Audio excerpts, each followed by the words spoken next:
untuk membahas lebih lanjut dan menentukan perbaikan konstitusi pasal seperti apa.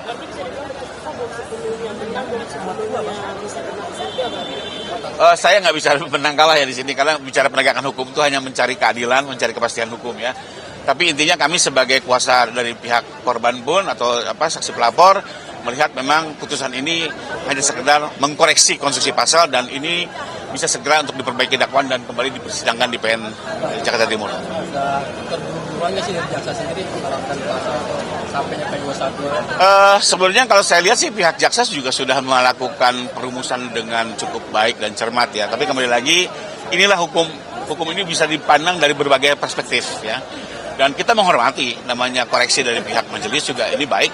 Karena jangan sampai nanti kan majelis pada saat mempelajari dakwaan sendiri menjadi kebingungan karena dianggap ini terjadi ambiguitas. Nah, karena itu juga kita harus menghormati juga pandangan majelis karena bagaimanapun nanti kan yang memeriksa, mengadili dan memutus adalah majelis. Jadi kalau majelis bilang tolong dakwaannya diperbaiki, konstruksinya harus disesuaikan nih, jangan terjadi ambiguitas. Ya kita harus hormati itu.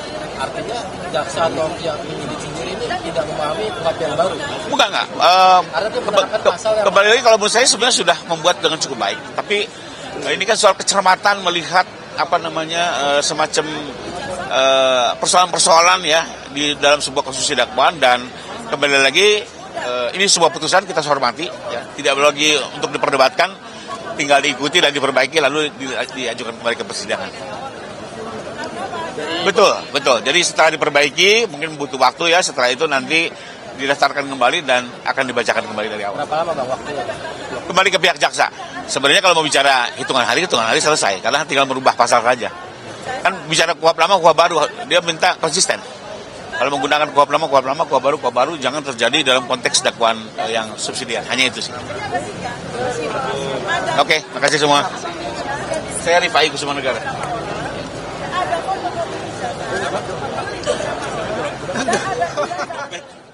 Saudara, itu tadi statement ataupun pernyataan dari Rifai Kusuma Negara yang merupakan kuasa hukum dari Jokowi. Kita lihat ada beberapa hal yang kita bisa garis bawahi dari pernyataan Rifai, yaitu menyebutkan bahwa ia tetap menghormati keputusan majelis hakim pada hari ini pada sidang putusan sela yang menjadi terdakwa adalah Dr. Tiva. Dan ia juga menyebutkan bahwa ini adalah putusan sementara, ini hanya membutuhkan jaksa yang akan mengoreksi pasal dan segera akan kembali dipersidangkan. Kalau kita melihat pernyataan sebelumnya, sebelum kuasa hukum Presiden ke-7 Joko Widodo, Rifai Kusuma Negara memberikan pernyataan, kita